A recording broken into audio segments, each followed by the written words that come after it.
출애굽기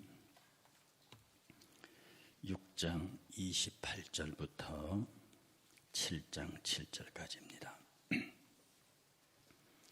출애굽기 6장 28절부터 7장 7절까지 함께 봉독합니다.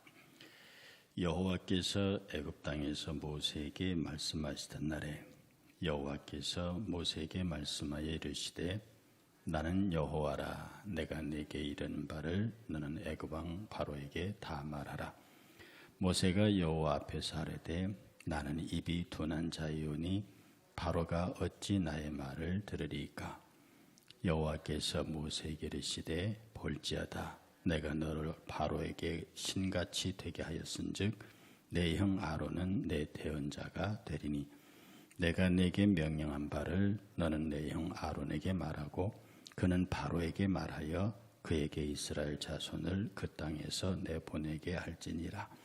내가 바로의 마음을 완악하게 하고 내 표징과 내 이적을 애굽 땅에서 많이 행할 것이나 바로가 너희의 말을 듣지 아니할 터인즉 내가 내 손을 애굽에 뻗쳐 여러 큰 심판을 내리고 내 군대 내 백성 이스라엘 자손을 그 땅에서 인도하여 낼지라. 내가 내 손을 애굽 위에 펴서 이스라엘 자손을 그 땅에서 인도하여 낼 때에야 애굽 사람이 나를 여호와인 줄 알리라 하시매 모세와 아론이 여호와께서 자기에게 명령하신 대로 행하였더라. 그들이 바로에게 말할 때에 모세는 80세였고 아론은 83세였더라. 아멘.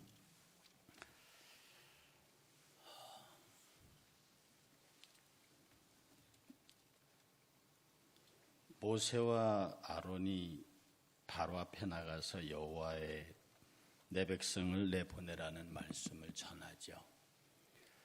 그런데 돌아온 것은 집도 주지 않고 오히려 백성들이 그것 때문에 더 큰 곤욕을 당하고 그래서 백성들 사이에 소위 그 계수원들 숫자를 세고 하는 이런 사람들에 의해서 모세와 아론이 비난을 받습니다. 그런 와중에 다시 모세에게 가서 내 백성을 내보내라는 얘기를 하라고 얘기를 하세요. 모세는 알고 있습니다. 그렇게 한번 말해서 바로가 내보내지 않을 것이라는 것을. 하나님께서 그렇게 말씀하셨거든요. 내가 이 사람들에게 행할 이 모든 일들을 다 마치기 전에는 그가 너희를 내보내지 않을 것이다. 그러나 너희는 가서 그렇게 말하라라고 얘기를 합니다. 우리의 신앙적 불순종이라고 하는 것은 지금 이렇게 하고 계시는 것이 하나님의 뜻인 줄을 알면서도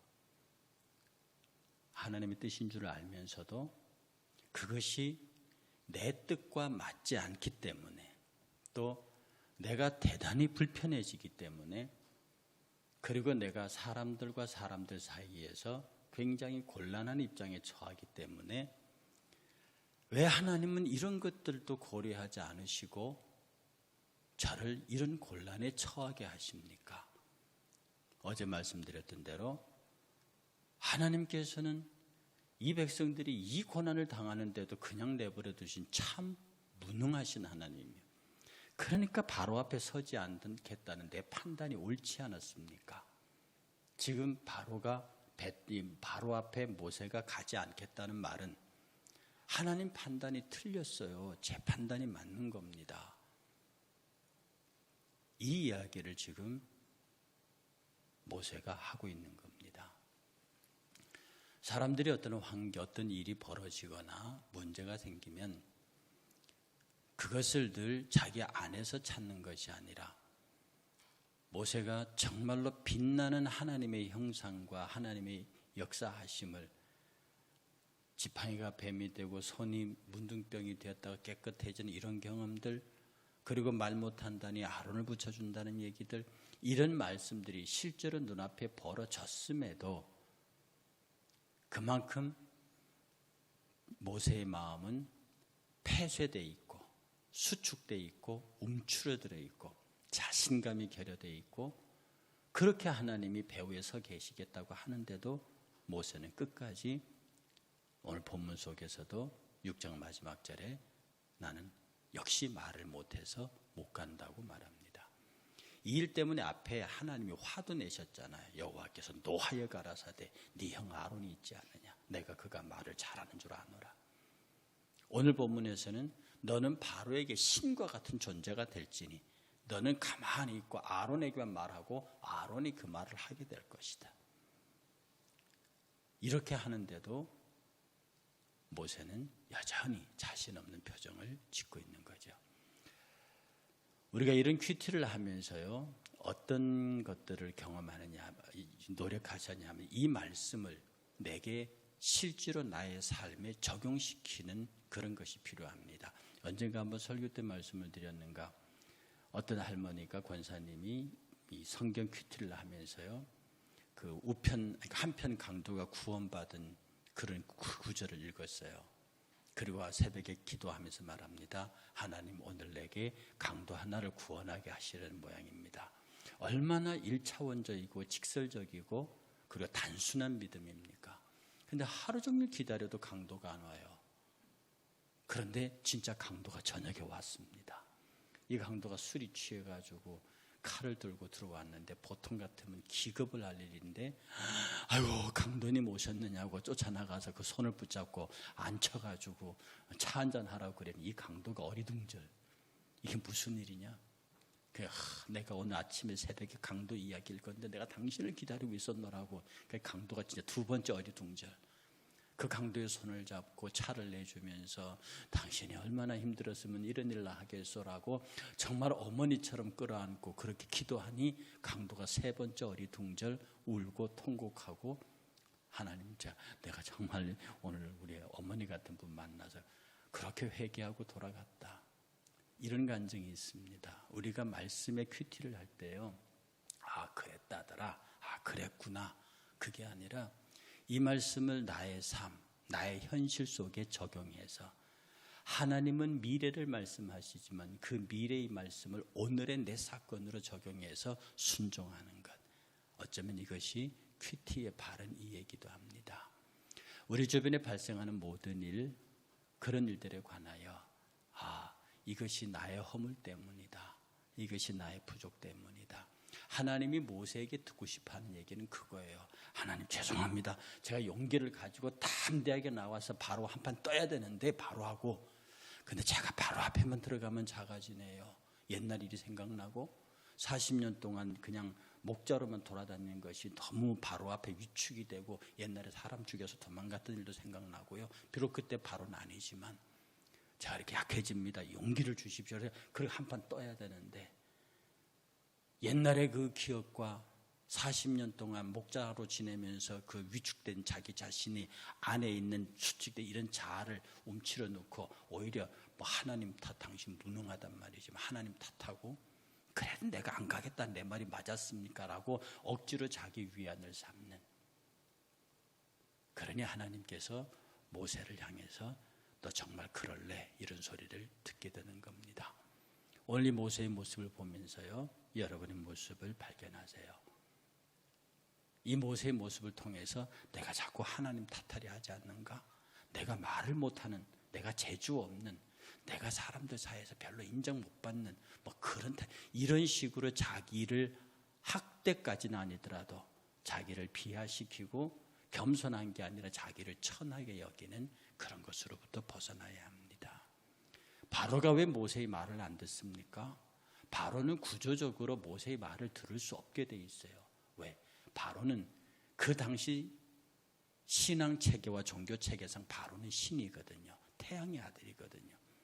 내가 바로인데, 내가 파라호, 내가 바로인데 어떻게 내가 어떤 신의 명령을 듣는, 내가 신인데 내가 누구의 신의 명령을 듣느냐. 그러니까 바로는 그 당시의 사회적 종교적 구조상 그리고 자기의 인식상 여호와가 누구냐, 그것이 감히 무엇이건데 나에게 명령을, 그러니까 이게 바로에게는 통하지 않게 되어 있습니다. 그런데 하나님은 가라 하는 거고요. 이 상황을 알고 있는 바로는 하나님 그러시면 안 됩니다. 내가 말을 못한다니까요. 그리고 이 일이 되는 일이 아닙니다. 내 말이 옳습니다 라고 말하고 있는 거예요. 그러니 하나님께서 모세를 대신해서 아론을 세웁니다.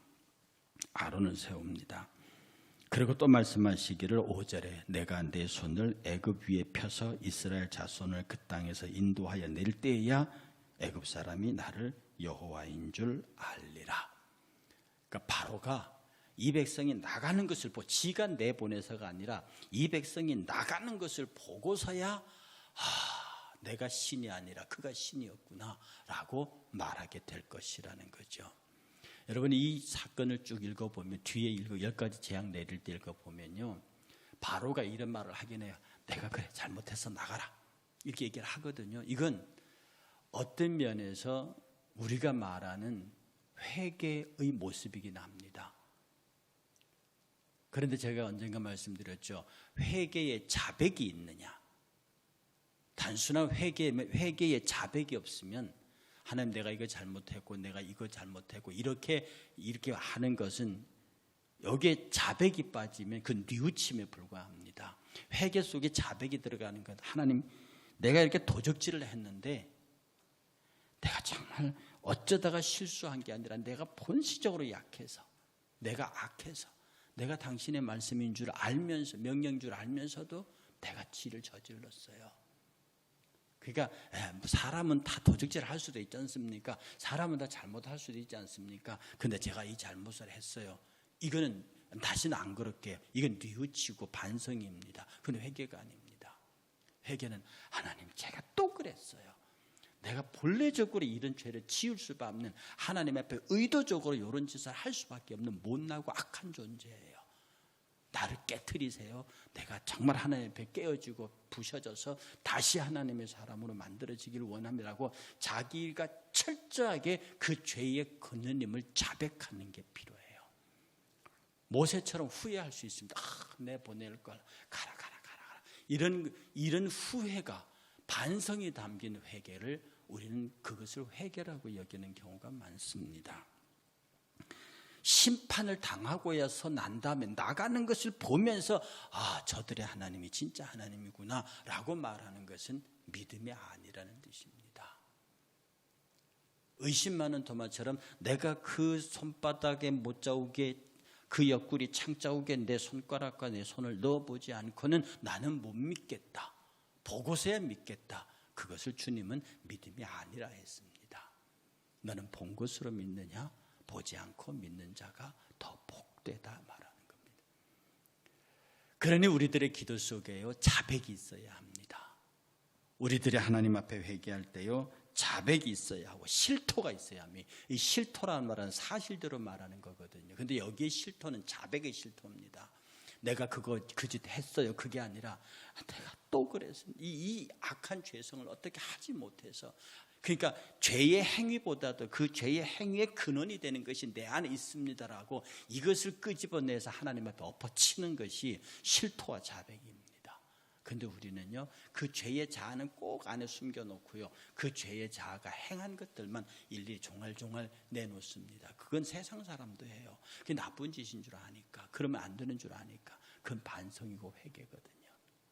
모세가 보여주는 모습은, 그리고 바로가 보여주는 모습은, 모세는 정말 하나님처럼 당당하게 서서 비록 부족한 점이 많지, 말도 못하고 뭐 옛날에 전과도 있고 그렇지만 지금 여호와의 명령을 받았으니 나의 나 되게 하신 것은 하나님의 뜻이다. 그리고 담대하게 말씀을 전해야 하는 것이고, 바로도 그가 정말 하나님이다. 한두 번 얻어맞고 거꾸로져야 되는데 하나님이 당신의 10가지 재앙과 권능을 보이기 위해서 세웠기도 했지만 이 모세 바로 자체가 다 자신의 신이라는 생각에, 자신의 판단은 옳다는 생각에, 그리고 어떤 가운데 후회하고 반성하긴 하지만 내가 이 본래적인 잘못의 근원이라고 생각하지 않는 강팍한 자아의 모습이 바로 바로입니다. 여러분 이 아침에 이 말씀이 여러분들에게 적용될 줄로 믿습니다. 그리고 오늘 본문에요 모세가 80세요 아론이 83세라고 그렇게 말합니다. 이 나이를 보면 이때 보통 이제 모세가 120세 죽잖아요. 이때 사람들이 100세를 전후해서 100세, 110세 이렇게 전후해서 죽습니다. 그러니까 지금 우리보다 조금 더 살았어요. 그러니까 하나님께서는 인생이 강건하면 인생은 70이고 강건하면 80이다. 근데 사실 지금 70, 80 되신 분들이 많지만 80 되셔도 건강하시잖아요. 80 넘어가셔도 뭐 하여튼 80 이렇게 90 사는. 근데 그때나 지금 나이나 뭐 10년 차이, 20년 차이 정도인데 정말 이거 노익장 만세입니다. 제가 언젠가 말씀드렸죠. 야곱이 야복강가에서 하나님과 씨름한 나이가 92세입니다. 대단하지 않습니까? 야복강가에서 씨름한 모세가 하나님 앞에서 말씀을 받고 바로에게 한 그 날린 그 나이가 80입니다. 그리고 형 아론이 83세입니다. 비록 그 나이가 80세, 83세 움츠러들 수 있습니다. 정말 다리에 힘이 없고 허리가 굽어지고 성경의 말씀대로 어깨에 지푸라기 맞아 힘이 들고 모든 창이 닫혀서 보이질 않고 귀가 닫혀서 들리질 않고 노래소리가 들리지 않고 이런 게 되는 그 나이가 80이고 90입니다. 그런데 그 나이에 모세가 아론이 바로 앞에 가서 내 백성 내보내라 그렇게 말하고 있는 겁니다. 이 청춘 만세가 아니라 노익장 만세입니다. 예, 아멘. 우리 교회에서 오늘 아침에라도요 70 넘고 80 넘으신 분들 92살 되려면 아직 멀었을 텐데요. 92살 소위 말해 하나님의 천사와 한판 뜰 나이가 아직은 멀은 것 같은데 그러면 여러분의 나이가 아직은 신앙적인 세계로 보면 신앙적인 물리적인 나이로도 아직 멀었고요. 신앙적으로는 청춘같이 지낼 수 있는 분들입니다. 그래서 요새 사람들이 자기 나이에 0.3을 빼라 그렇게 말합니다. 예를 들어서 60살이면은 0.3이니까 3, 68, 18을 빼라. 그래 나이가 60살이면 실제 그의 사회적 나이는 42살이래요. 신나지 않습니까? 그렇게 살아요. 세상 사람도 나이를 그렇게 계산하고 앉았는데 오늘 80세, 83세 이 노익장들이 젊은 바로 앞에 서서 한판 뜨고 있는 이 모습이 얼마나 보기 좋습니까? 바로의 완악함 앞에서 모세의 비겁함이라고도 할 수 있는 나약함. 그러면서도 하나님께서 모세를 강력하게 붙잡고 계신 그의 연약한 나이여도 불구하고 흔들리지 않냐고.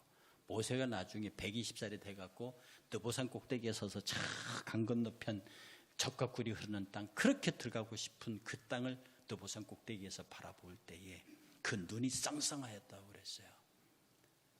하나님께서 지키시는 하나님께서 은혜 베푸는 인생의 삶이 그런 겁니다. 우리 찬송가 508장 우리가 지금은 나그네 되어도 화려한 천국의 모자나 가리니 이 세상에 있을 때 주 예수 위하여 끝까지 힘써 일하세.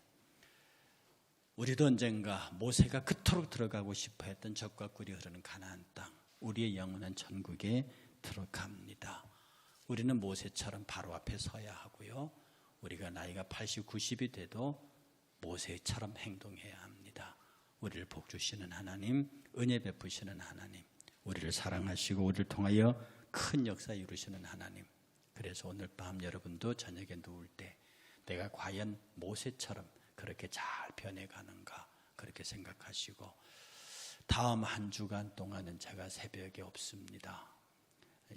저도 이제 2년 넘었고 시간이 좀 지나서 제 아내하고 잠시 떠나서 지금까지의 목양을 돌아보고 잘 정리하고 오겠습니다.